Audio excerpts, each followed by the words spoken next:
Ah, starting to burn a little bit. I've been put this eczema cream on me. Well, it's not eczema cream, but it's cream that works on eczema. So look at my finger, my middle finger. I'm not flipping you off. Look at how messed up my fingers are from the eczema. It's disgusting. That's gonna draw me a lot of viewers. Look at my eczema fingers. My God. Let me just say, I do not have a relationship with my father anymore, and I had no idea that it. Okay, I had a really bad falling out with my father, and after 2 or 3 years of just hating him, um, I'm gonna die. Yeah. Yeah. So after a couple of years of hating him, honestly, my attitude was, if he changes who he is and becomes a better player. Sorry, I'm gaming, so I guess I'm thinking in that mode. Then we can restructure a relationship together.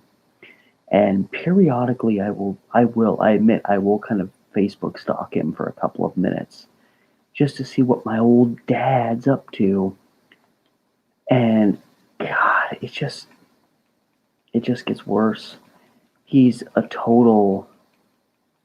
And it's so funny because he was always conservative-ish leaning, never to an extreme.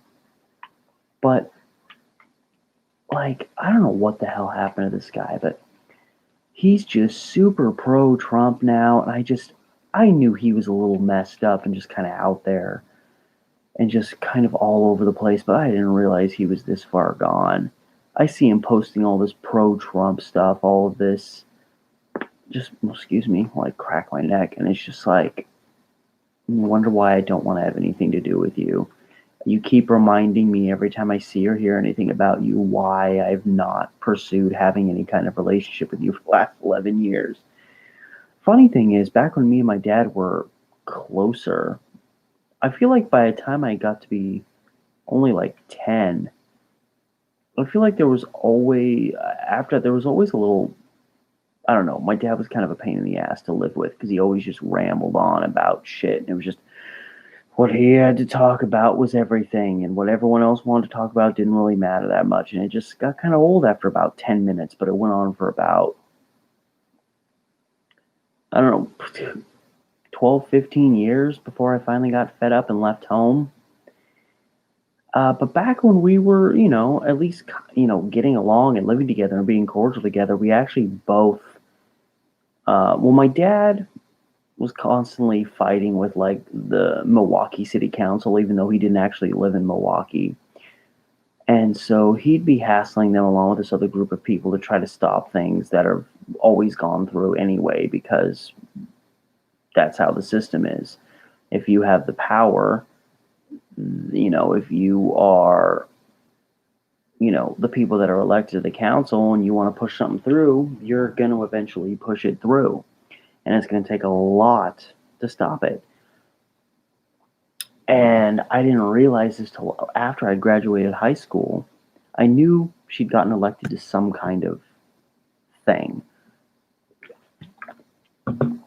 But my former media communications teacher was actually a member of the city council, and I didn't realize that was what she'd actually been elected to until my dad showed me a video from it. I was like, oh my God, that's my old media comm teacher. My old media comm teacher in high school became a member of the Milwaukee City Council, and she's run for other things. I don't know exactly what she's run. I could pull it up on YouTube. Oh my God. Sorry, I just got shot. All right, everything's fine. Hold on a second. I want to actually, because I'm curious what her. I'm just curious what her position now. Um, that's a different person. Because I want to say she's part of a county thing. I don't know what she does now. Ugh, gross. Oh, here's a ballot thing for her. Oh, God. She looks more like just a deranged grandmother. Well, wait, she was like 50 when she was my teacher. So yeah, she's like in her mid 60s now. God. Yeah. Oh, and this is about her running for something or other. She was a 2014 Democratic candidate for District 41 of the Oregon House of Representatives. Well, that means I'm assuming she didn't win, which thank God. Anyway, this woman, her name was, I don't even want to say her name. Anyway, so she was on the Milwaukee City Council, and yeah, so she ran for a position on the Oregon House of Representatives. It says she was a candidate. It doesn't say she won, so I'm glad that she didn't win. And I'm very interested now to see what it says about campaign themes because she was a teacher. So I'm sure when she runs for any position, she relies very heavily on that. Like, oh, I'm a teacher. I love the children. And it's all nonsense. I'm sorry. God, I swear to God, I'll sit here for hours doing stuff, working on whatever, and the moment I start live streaming, my nose dries up. And I took an allergy med earlier, and I don't know. I'm constantly runny nose. It just the moment I start live streaming, no matter what the situation is, it starts. I don't know. Maybe it's because I'm talking a lot and I'm loosening up everything in my head. But her campaign website highlighted the following issues. This is in 2014. Excerpt. As an educator, she knows that shortened school years and larger class sizes have directly impacted the level of education our students receive. She'll work for stable funding for public education. I'm just saying this now because as I tell you the story of my experience with this woman, you'll see how this is a bunch of political horseshit. Okay, next point. Creating a strong workforce prepared for the future. An excerpt. Our schools should offer career and technical education to give students hands-on training. Yeah, at the high school and community college levels. The job market needs workers ready for good middle-class jobs. Only middle-class jobs. We can't aspire to better than that. Another excerpt. We need to cut through the red tape and find new ways to encourage the dreamers to build and grow their small businesses. Oh, isn't she just a darling? I literally just, I want to like rip the fabric of it. This hoodie's way too old. If I grab too hard, I probably will rip it. She fought to protect, here we go. She fought to protect the Three Creeks Natural Area, which I don't know where that is, from being turned into a paved road while on the city council. She'll take that passion for our environment with her to Salem. She was a critical piece on the city council in deciding to use property that was stipulated by the man who owned it. When he left that property behind when he died, it said that property was to be stipulated to only be used as a park legally. This bitch, along with the mayor, Jim Bernard, who's also a piece of shit, and this other dumb bitch on the staff, they all fought tooth and nail to ram the orange line on Max right through Milwaukee and ran it right over that park space that was stipulated to just be a park. They fought tooth and nail to ram that Max line right through there. And, it's been it's been over 15 years since that fight started. And yeah, there's a sign they put out there that says, oh yeah, this is the park. They've done nothing to it. So yeah, talk to me about how you're going to protect the environment from being run over. Hypocrite. Excerpt. Our seniors deserve our respect. Not if they're assholes. If you're a senior citizen and you're an asshole, I won't respect you for 15 seconds. If you're a senior citizen and you're a decent person, yeah, I'll respect you. You're not entitled to respect just because you live to get old. There's some 10-year-olds out there that have gotten more done with their life than some 70-year-olds out there. You earn respect. You're not entitled to it. But of course, you got to pander like this because senior citizens are one of the most consistent voting blocks. And access to care and the services they need. Yeah, I'm sure you give a real shit about whether the old people are being taken care of. Um, okay, so she ran for this District 41 representative spot. Oh my God. Um, yeah, so the chick that won got 70% of the vote, which means Deborah, oh yeah, she got 33%, so she got like doubled up. Good. I don't know if this other woman that won is good, but oh yeah, here were her endorsements: the Oregonian, the Oregon Chiropractic Association, Regional Council of Carpenters. Yeah, these unions got behind her, and then a couple of random, you know, school district people. Yeah, I love how she only managed to get 2 people from the school district that she actually works in to actually um, endorse her. What does that tell you? She couldn't get more than 2 people from the school district she worked in. Um,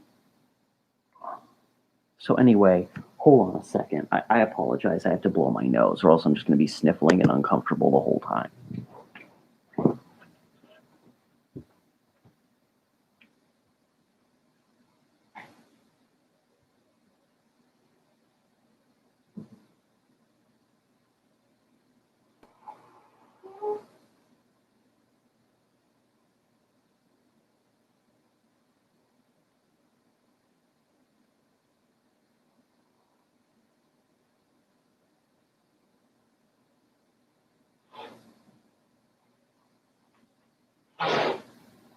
Oh boy. Apologies all around. I swear also, with the quarantine stuff, my allergies are just getting worse. Oh God, I'm in a lot of trouble. Why are you running so slow? Oh my God, I am in so much trouble. So anyway, this woman, she was my media communications teacher for my junior and senior years of high school.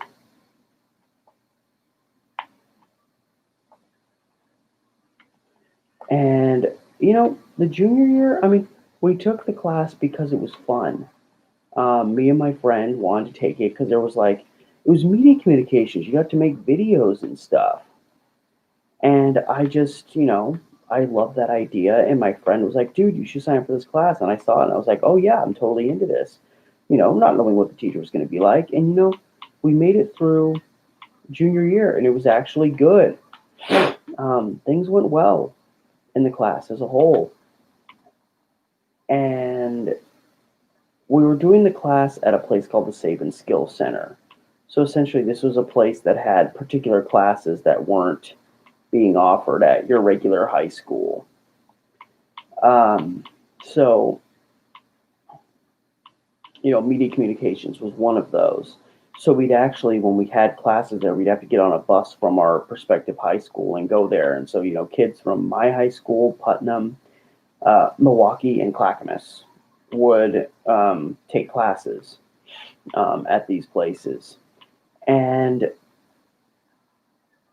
a little ways into our senior year, we started out still at the Saban Center, and we ultimately moved to the Schellenberg Center, which is pretty much across the street from, God, I'm so dead.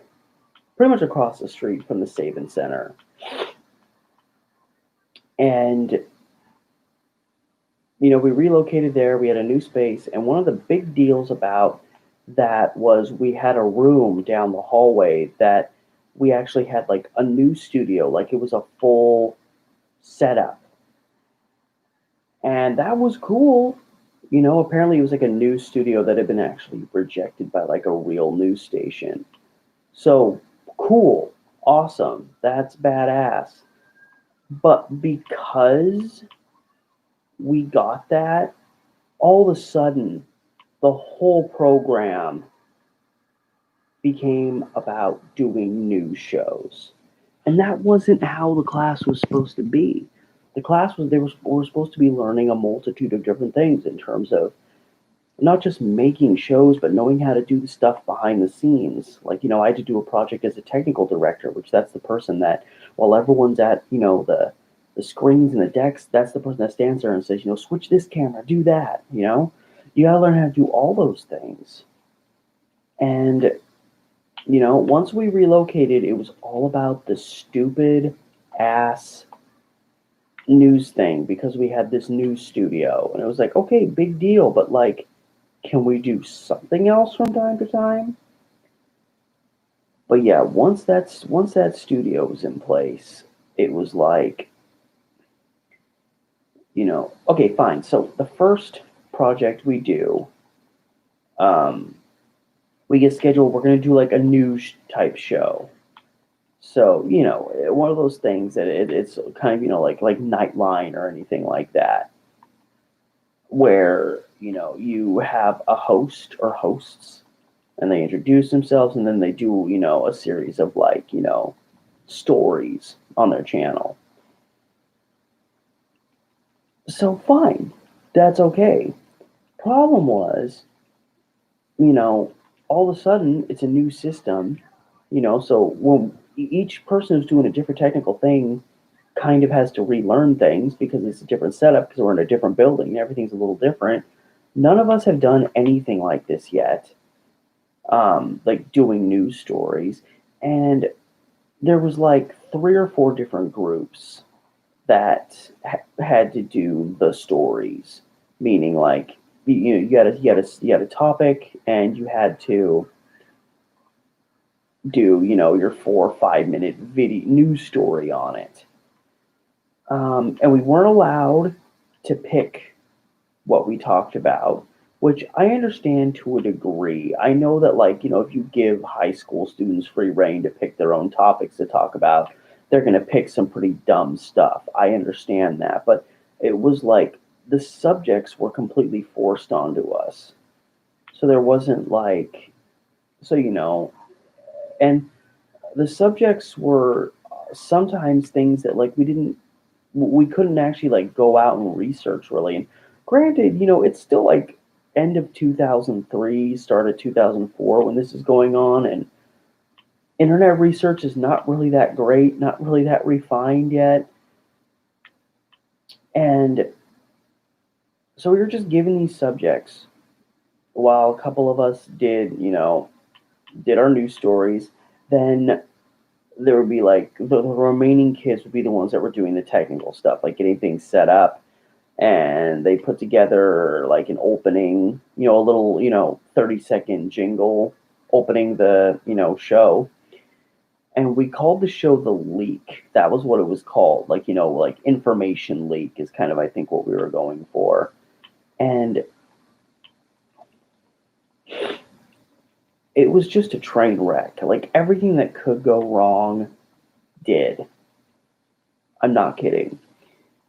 When they tried making the opening segment, the music kept glitching. No matter how many times they tried to fix it, it kept glitching. Um, and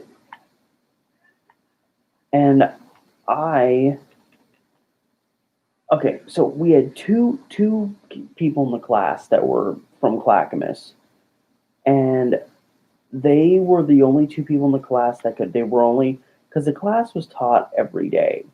All right, Monday, Tuesday, Wednesday, Thursday, Friday. It was the second period of the day, but they could only come to class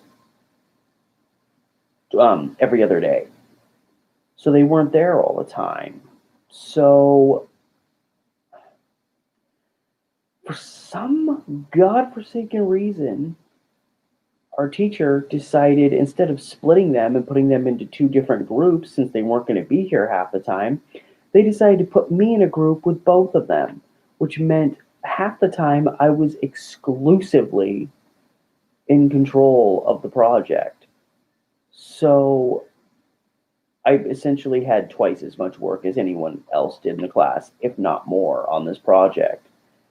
And they, one of the guys, the guy in the group, there was a guy and a girl, these two people that had the class every other day, and his name was Neil. And he starts making this project, and it's not good. The editing is garbage, and we essentially, I forget, we were talking about some, I don't even remember what the video was about, but we were essentially, the video was 80% just robbing video from another video that had been done by like another student for like the TV news show thing that our class also had done in the past. And it was just terrible. And I was getting fed up. And so I finally decided to go in there and completely redo it, to completely redo the video because what we had was garbage. And so I come in on my effing birthday, mind you. Oh shit. And I spent a couple hours after school on my birthday. I went out back out to the school and did this video. Fixed it up, made it a little bit better. I made it as good as I could make it considering, what I had to work with. And I don't know what happened, but for some reason Neil, fucking idiot, just decided to go. He literally went back in and undid all the fixes I did and made it back the way it was before. And of course, I got no understanding for this, even though I came in on my fucking birthday to work on this stupid shit project. And our teacher brought in this guy who had like some experience doing news things. I'd never heard of the guy, so I don't know. But apparently he thought he was hot shit.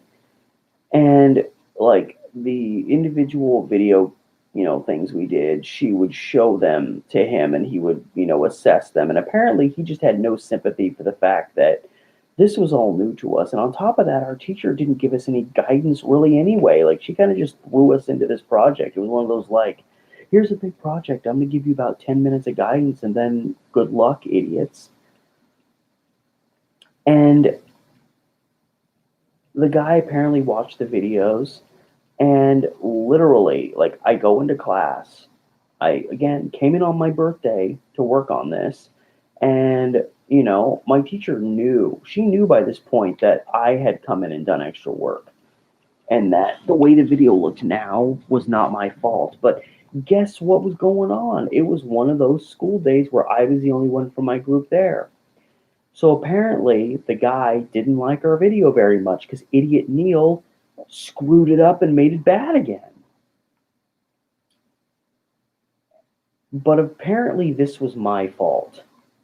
And our teacher literally looked at me and said, he looked at your video and he said, it's garbage, it's unusable.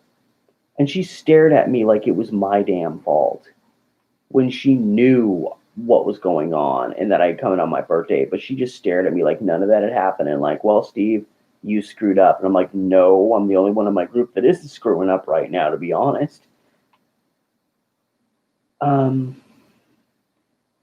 But that was the world. That was what was going on.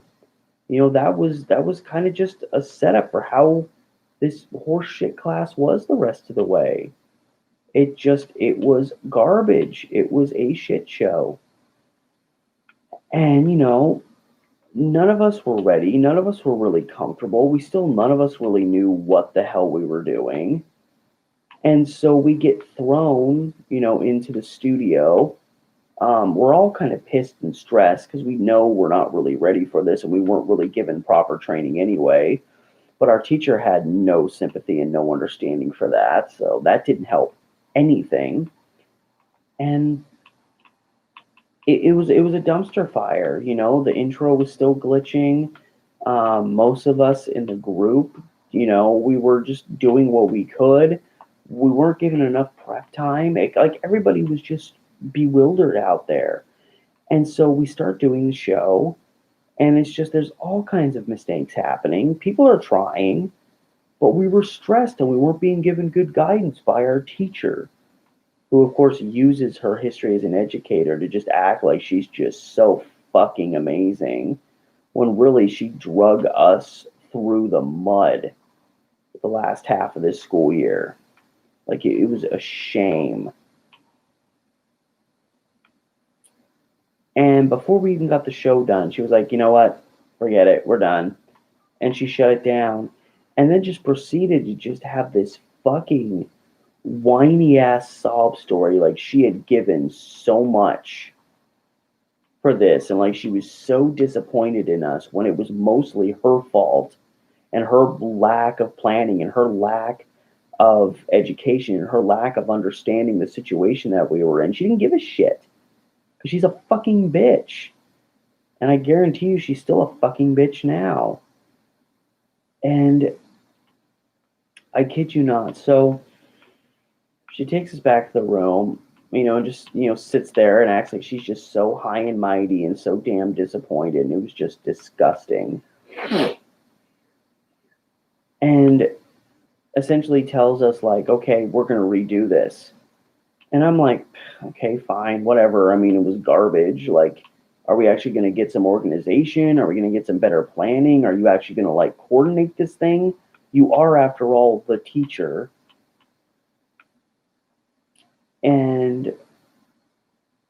But it wasn't going to go the way we thought it was. Because instead of just, oh, come back tomorrow and we'll try it again, or, something, she tells us, oh, like your next fourth period that you have, which fourth period will be like the last period of the day, every other day. She tells us that it's not an option. We are going to come in on, for fourth period. We're going, now granted, we had it second period on those days and then sixth period. It was the second period of the day every day. So fourth period, some of us had fucking classes.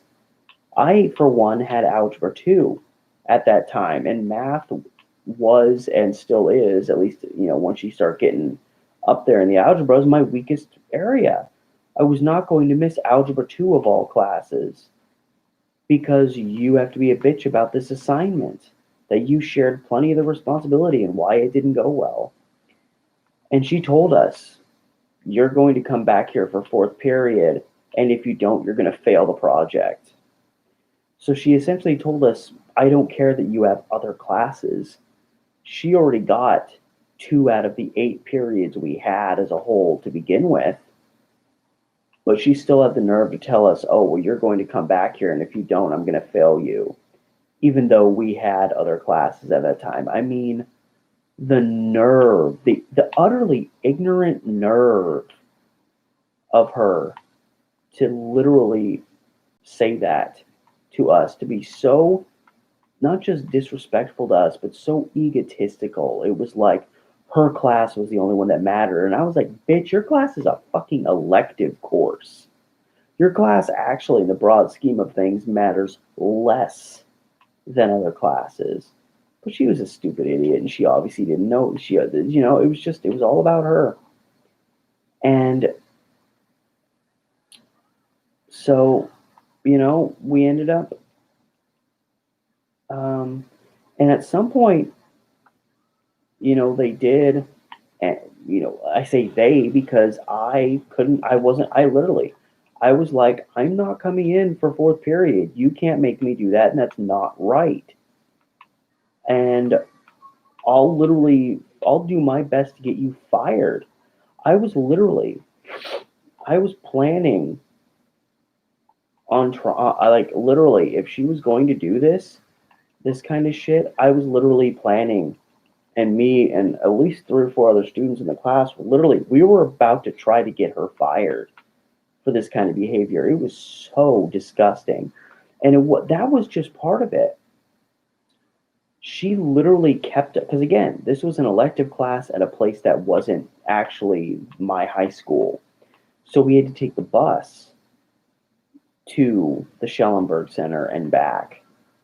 So if we missed the bus, we were screwed. She kept us so long that me and my friend missed the bus.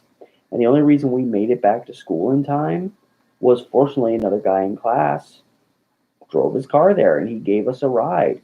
And we spent the whole time driving back. We spent the whole time talking about our whole subject matter was how are we going to get this bitch fired? Because that was our objective. That was what we wanted at that point. It was just it took just that 1 week really for us to completely lose all of our respect for our teacher. And she never gained it back because she never tried to. She didn't care. It's disgusting.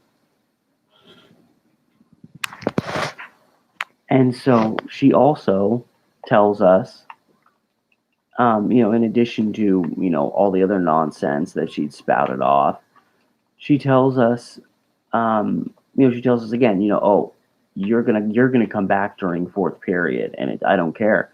And I obviously wasn't the only one who was like, no, that's not happening.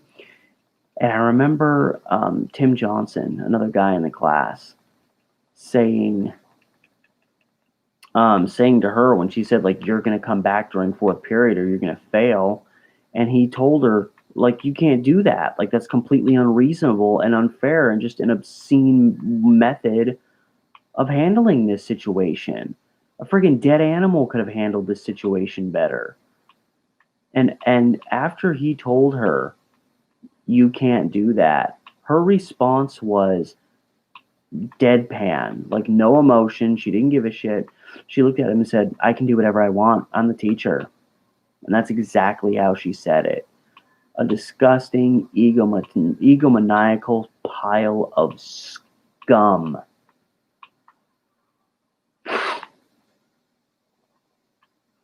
So, that was the beginning of the end in terms of our respect for this disgusting human being that had the nerve to call herself a teacher, an educator of young minds, a shaper of young minds. Let's let the dreamers flourish. Go fuck yourself. I'm sorry, but you gotta think about how disgusting a human being is to still get me this angry about it. I don't hold on to things that much. To get me this angry 16 years after most of this happened, and obviously she didn't fully stick to her guns because I didn't show up for that fourth. Again, I was like, yeah, try failing me in this project, bitch. I'll get you fired. I'm not joking. I'm not messing around with you. So I don't like the way this dog's looking at me.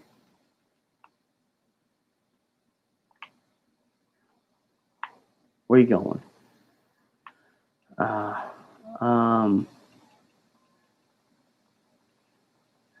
So that kind of passed, and I never got to see how the final project came out. It probably wasn't that great because again, it wasn't like we had a bunch of extra time to plan it further, but it was really the beginning of the end.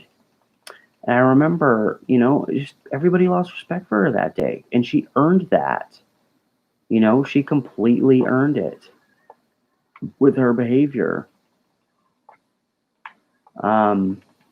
So I remember not long after that, she essentially she showed up at class one day and just kind of looked at us and said, well, since you guys are going to behave this way, meaning like we're not going to give her the respect she deserves, she was like, then I'm just not going to try anymore. And she literally was like, the rest of the year, she literally said this to us.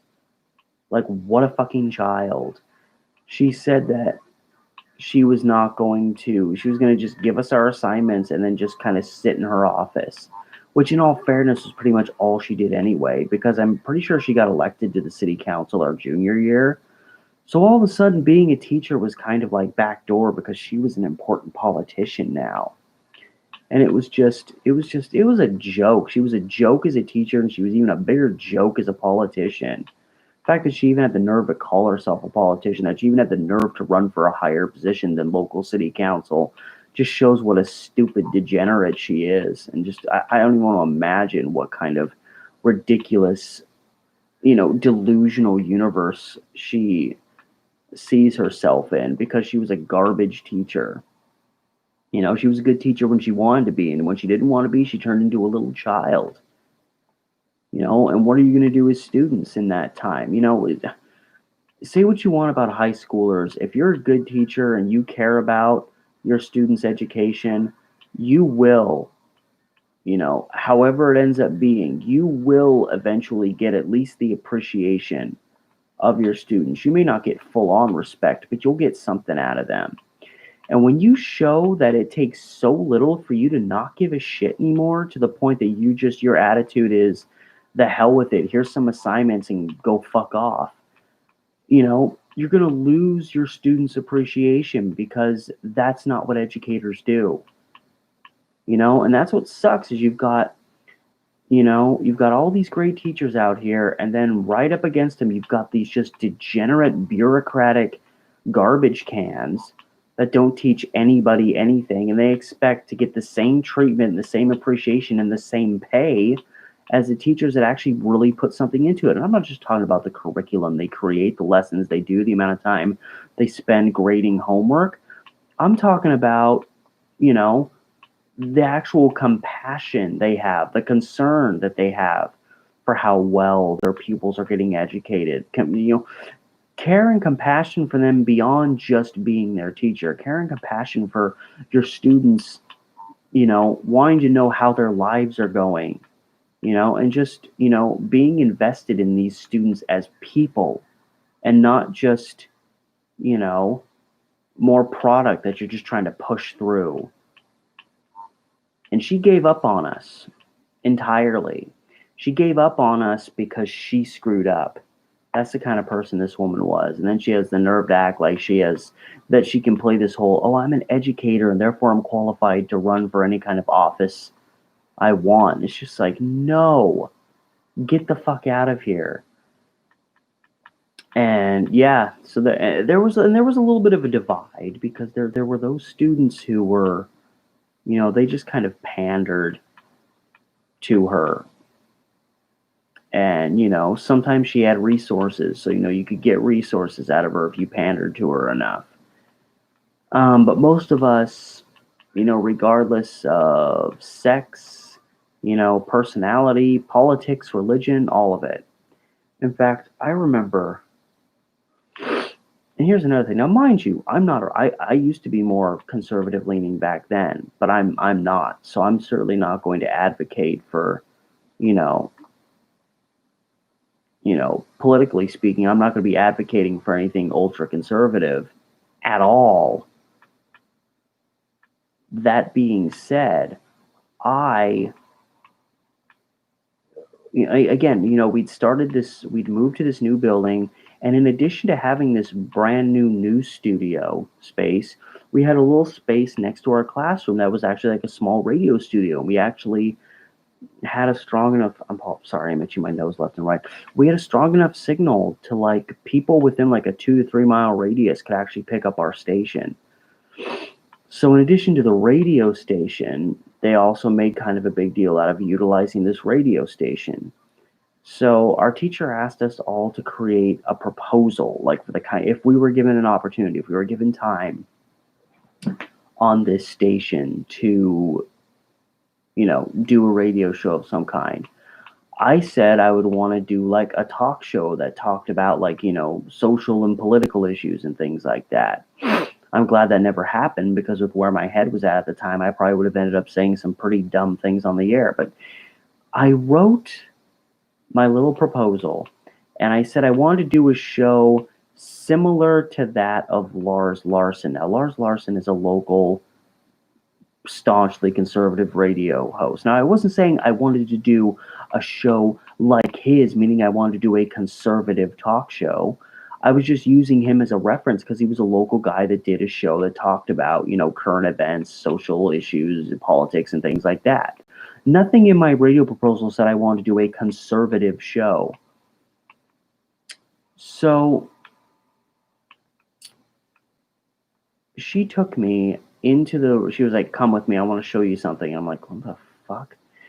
And she took me into the news studio where there was a piece of paper with, granted, the faces of people that I don't have any respect for now. And the politics doesn't matter. That's irrelevant in this case. Essentially, this paper said, it said the wall of shame on the top of it, and there was a picture of Lars Larson, Bill O'Reilly, Rush Limbaugh, and Sean Hannity. Again, four people I have no love loss for and no respect for. But that being said, it was totally unacceptable for this teacher to tell me who I could and couldn't like. Again, I understand the current political climate, and I am a liberal. I am not conservative leaning at all anymore like I used to be. I don't advocate for, these guys that were on this wall of shame, but you do not, as a teacher, especially when you're teaching media, you're not even teaching politics.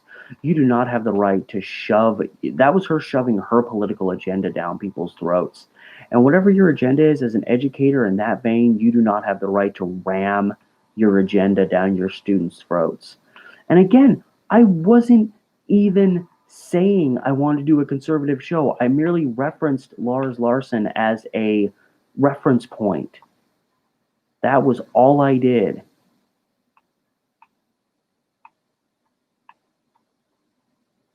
So it was just so disgusting that she was so offended by my idea because she didn't even take the time to understand it.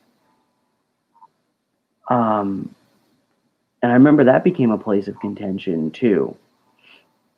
And it was just like, you don't do that as a teacher, as an educator. And I know I took down all the crazy stuff that happened. Like for instance, there was a girl in the class that had a crush on my best friend, and she got involved in that and started telling her like, "Oh, you should. Um, why don't you ask her out?" And I'm sitting there like, you dumb bitch. It's none of your fucking business. Don't be getting involved in the love life of these people. Like, that's none of your business. Why are you sticking your 50-year-old teaching ass? And it's just stuff like that. And again, there's so many stories that I'm actually forgetting that I'm sure if I thought about it, they would come back. But by the time we got to the end of the school year,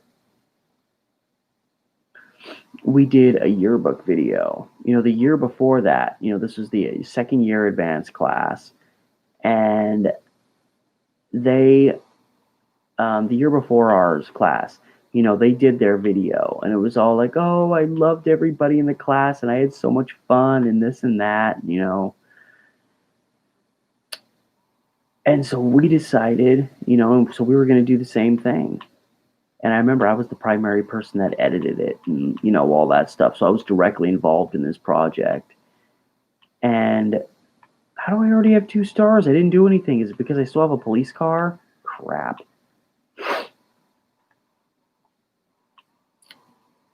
And it was amazing how different this project was from the other one, because I think it was really a combination of things. I think it was a combination of, there was definitely some real feelings coming out, of this project, some real animosity that people had.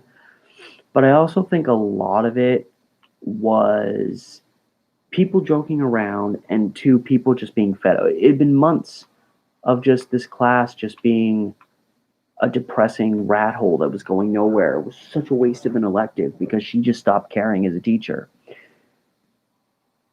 And, so the the yearbook video was what you might say, it was a beautiful train wreck.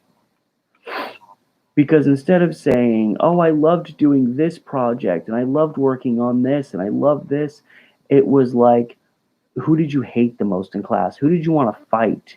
You know, what was your least favorite project? We went in the complete opposite direction. And, again, when all is said and done, there was some genuine animosity that was coming out, but also a lot of it was this was us showing our teacher, you know, how far astray things had become and how disgusted we were that it took so little for her to completely give up on us. You know, not every class you teach is going to be perfect. And the people in that class certainly weren't perfect. But you're an educator. And regardless of who your students are, you have a job to educate them. And if you can't handle that because of a few pissy little things, then you are not equipped to be an educator of children. You are not equipped to be helping formulate young developing minds when your behavior is so unacceptable as an educator. And this bitch had the nerve to think that she's qualified for bigger and better things? I don't think so. I have so little in common with my father now, but one of the few things I think we both share in common is we both don't have any respect for this woman. Of course, his is for other stuff. And yeah, I don't know. I just started thinking about that today. Me and my girlfriend started talking about education, how messed up it is in many aspects. And it just started making me think about, you know, I had another teacher, I had a science teacher, the iconic Miss Godsey, and I call her iconic because so many people, so many random people I've known, random people I worked with who are like 10 years younger than me have talked about having her and hating her. But her biggest issue was she just wasn't really equipped to be a teacher. She wasn't equipped to work with young people. And but I don't think she was a bad person. She just wasn't, she didn't have the tools. She had the education. She didn't have the tools to function as a teacher. She did not have, she didn't have what it took. Whereas my media teacher, she did have what it took, but she gave up the moment, the waters got a little bit too rough. So, yeah. So, yeah, I remembered hearing about her running for some position, and I guess it was she was running to become a member of the House, the Oregon House, and she got obliterated on election night, which thank God. I do not want her becoming. She does not need any more power than she's already had. She's already shown with what little power she's had that she can't handle it. So, yeah, and it actually was, how horrible that class was actually instrumental in me and my best friend, like, kind of reforming our friendship, because our friendship had kind of gone, we became really, really good friends our sophomore year, and then kind of as the junior year went along, our friendship was kind of coming apart. Um, I feel like he was just kind of becoming just obnoxious.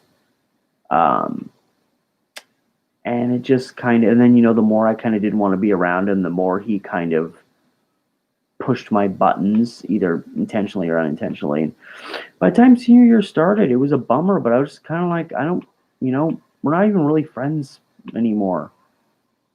But he always wanted to stay, as far afield as our friendship went, he always tried to keep our friendship together.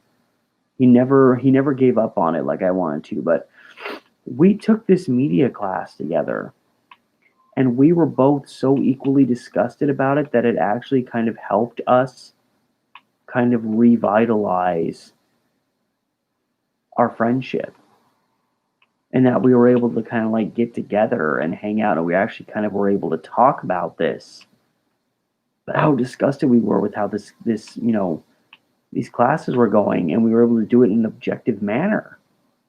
So it definitely There were some benefits to be had from it, but yeah, not necessarily the worst educator I've ever had for a teacher, but probably the educator I have the least. I mean, there's teachers I've had that were just pure bureaucrat, just kind of run you through a simple, boring, general, curriculum. You don't really get much out of it. They're just doing it to kind of, they got hired to do the job, so whatever, let's put something together. These, kind of just come and get it done and do the bare minimum type teachers. I have more respect for them than I have for my media teacher because, I know she had the capability to be better than she was, and she just didn't try, and she gave up on us. And the thing was, not everybody in the class was a pain in the ass. Not everyone in the class had issues with her at that time, but she chose to give up on all of us. So, you know, is that the kind of person you want educating your kids? Is that the kind of person you want running for political office? Certainly isn't the kind of person I want. So I don't know. I kind of started thinking about that a little bit today and, figured right before going to bed, I might ramble and reflect on it a little bit, and there we go. Oh shit, oh shit. I'm going against traffic on a motorcycle. This is very reckless. But yeah, it's just a joke. It was an unfortunate garbage pail of a joke. Ooh, where are you going, buddy? Haha, loser. So anyway, that's it. Just getting on my soapbox and rambling for a little bit. I got more content coming up down the pike. I'm working on a really big piece about an very brutal, unsolved mass murder case that happened in Portland. If you know Oregon history, Oregon crime history a little bit, you've probably heard of it. The murders of the Hill family in 1911, kind of the northern edge of Milwaukee.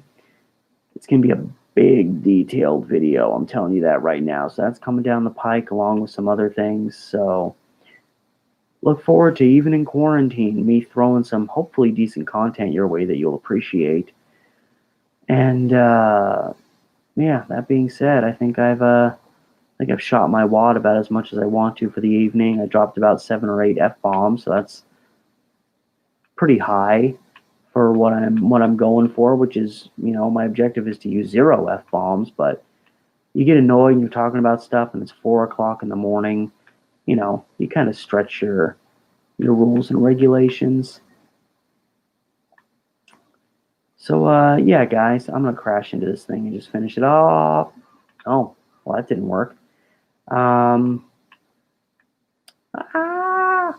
Sorry, I'm trying to finish up in a dramatic fashion. I can't do it.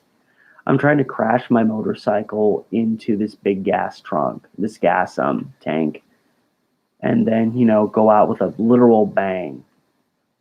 But apparently I can't do it, so I guess we're just gonna have to shoot it. All right, here we go. And there we go. God, it's 5:08. I need to go to bed. What am I doing with my life? Oh, I actually got a comment before sending off. Love you, Steve in Phoenix from PDX Homesick. Oh, well, you are most welcome. I think I'm going to post something tomorrow, too. I haven't decided what. I've been trying to churn out all the stuff from my recent Sunriver trip. I'm trying to get that all up quick because there's like 7 or 8 videos I did there. So I'm almost kind of treating it in a time-sensitive kind of way. I'm looking at my channel right now because it's now Wednesday, June 17th. God, it's June 17th. You wouldn't know it by the garbage weather we've been having. I'm sorry, 65 and rainy half the day is not very mid-June friendly. But yeah, when did I, so my most recent video was, a little tree video, but that was an Instagram video. I posted that, and yeah, and then I've only posted, yeah. So the only real content I posted in the past week are my two biking and Sun River videos, which are cool. I put those on there almost as a therapeutic thing. I just strapped my GoPro and later my iPhone to the front of the bicycle I was driving in Sun River and just showed you what I was seeing, put some music over it. I thought it would be kind of a cute thing. 114. I forget. I was referencing Phoenix earlier today, and I don't remember what in some conversation. I was saying, yeah, it's probably pretty hot in Phoenix right now because it's June. Um, yeah, what's the weather? I think tomorrow's when the weather starts getting nicer, which would be nice. I'd like to at least be able to go outside in my own backyard. Yeah, it's going to be 75 tomorrow, then 81. Yeah, it's going to be pretty much 75 to 85 for the next week and dry. I'm not going to complain about that at all. So yeah, I need to post something of substance tomorrow because, like these biking videos that I did are cool, but they're more just for fun and they're not really, there's no real story attached to them. There's no real intrigue like I like my videos to have. I think I'm gonna finally pull the trigger and post my where is it? My big one video I got done a couple like almost a month ago, or actually maybe it was a month ago because I'm not even seeing it on here. Yeah, I think tomorrow I'm gonna post. I did about a 50. Yeah, here it is. I did about a 50-minute video on an unsolved murder in Portland from 1920. And I've kind of just been saving it up. And I think now that I'm working on my next big video about an unsolved murder case, I may as well get this one out here. So I'm probably going to post this one tomorrow. Hope it gets a lot of views. For anybody who's watching, you're getting the early warning now.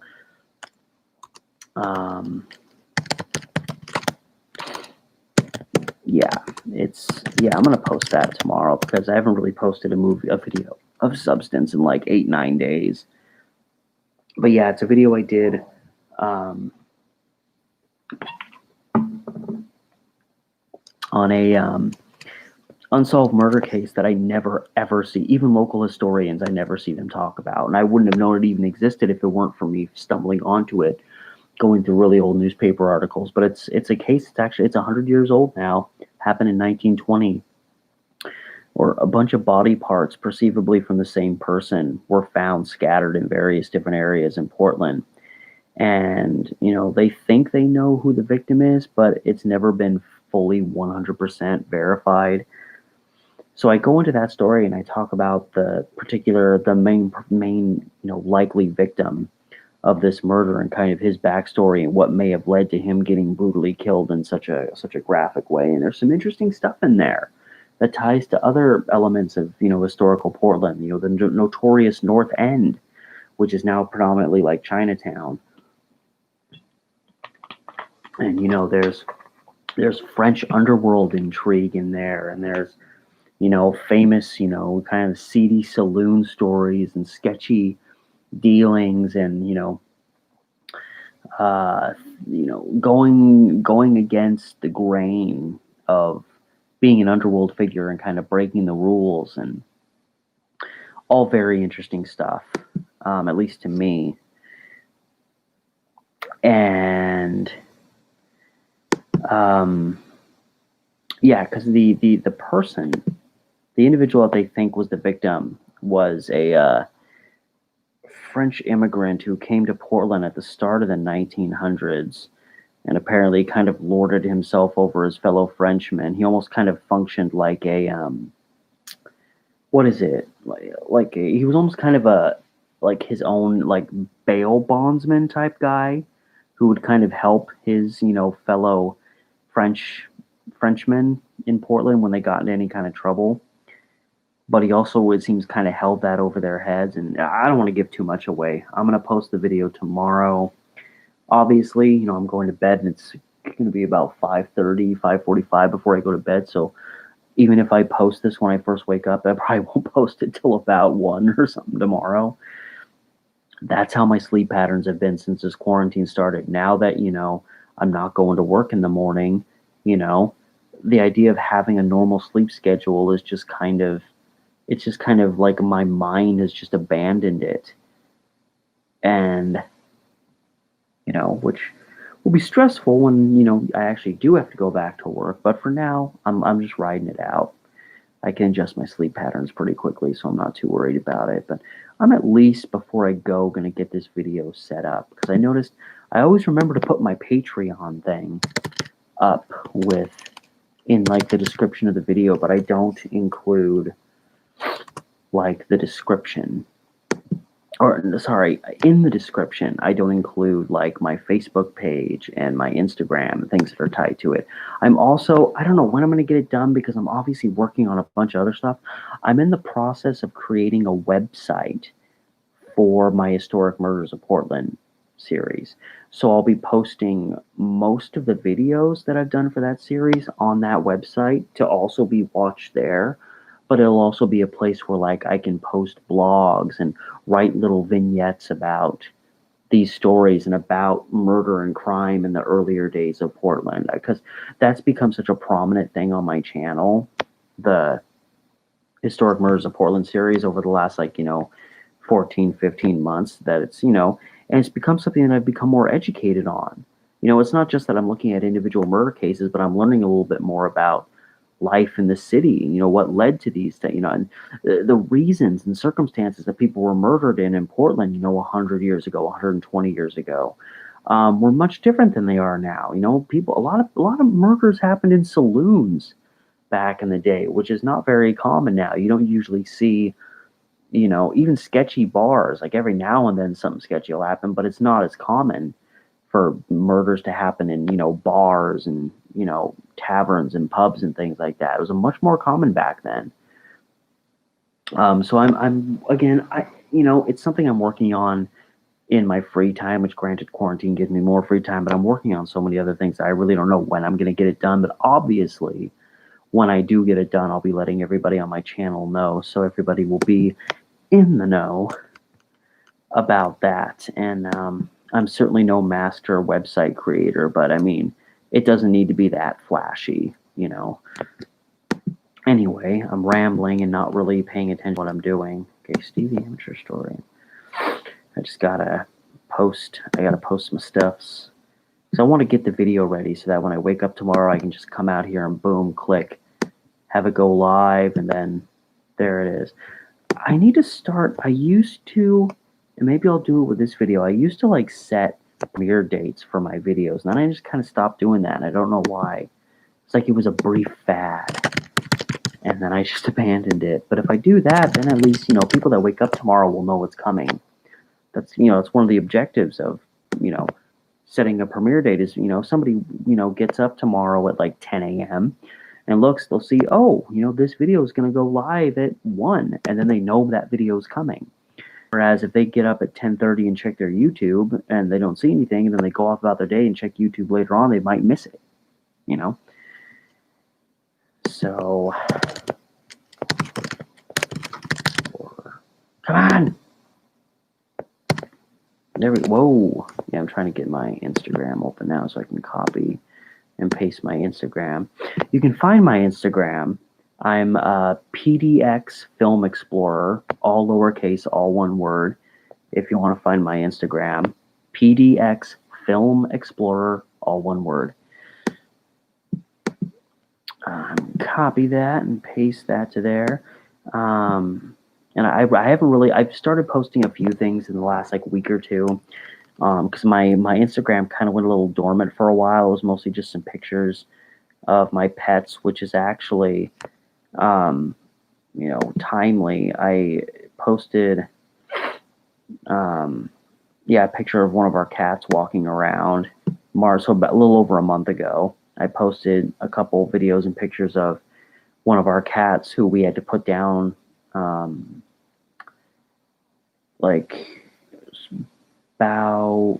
it's about 9-10 days ago. Not my last live stream, but the one before it. I just kind of turned it on and rambled, and it was like the day that we had to put her down. It was just a crappy day, and I just turned on the live stream and just kind of sat there and just rambled about whatever, and just a way to clear out my head. Because it's the second cat in a year and a half that's passed away, and they both were, I don't even think, quite 10 years old yet. And like, I know cats can go when they're 9 or 10, they can go at any time, but since cats are usually thought to live till 14 or whatever, it kind of sucks that 2 of our 3 cats had to go early. Anyway, because yeah, I think this video's just about ready. Yeah, because I think I've gotten all the tags and stuff done. It is not for kids. I know it sucks. I really, I understand the whole like YouTube getting more firm about, what content is safe for kids and what content isn't with all the stuff that shows up on YouTube. And it's so frustrating because I have to make legit, in all fairness, I have to make a lot of my stuff not for kids. Because, I might be talking about grisly murders, or I might drop an F-bomb or two, and, then it becomes technically not for kids.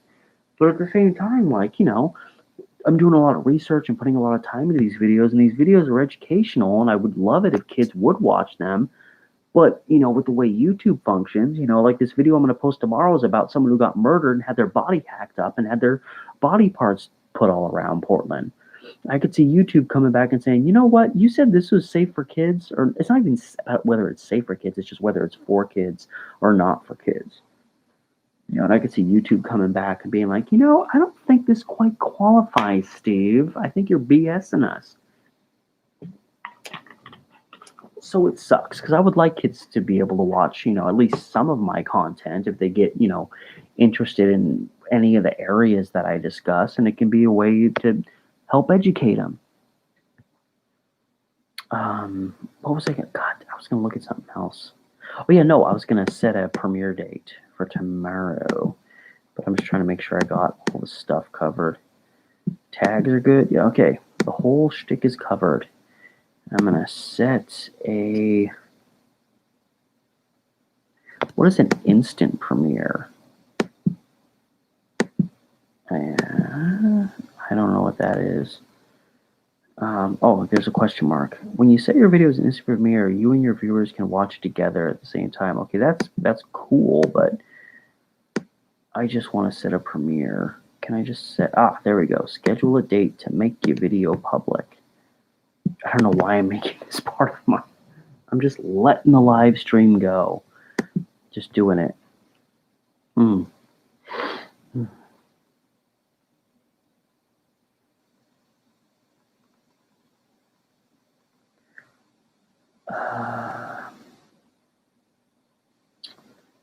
Okay, getting it ready. Okay, switching back over to my actual live screen for a second. Whew.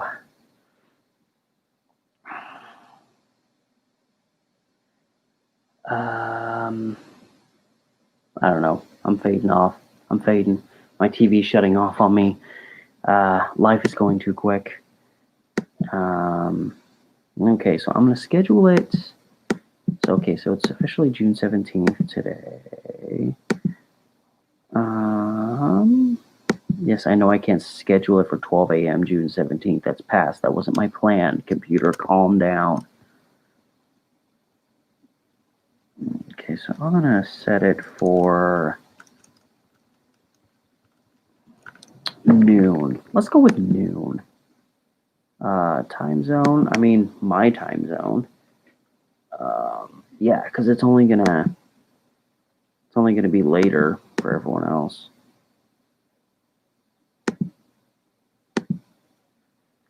You and yours. Oh, okay, so that's, yeah.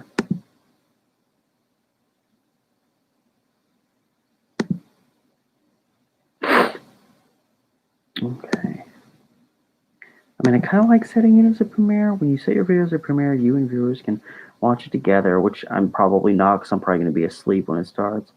Public watch page gets created and shows a countdown to the start of the video. When your video starts, you can interact with viewers. I mean, again, I would do that, but it's 5:30.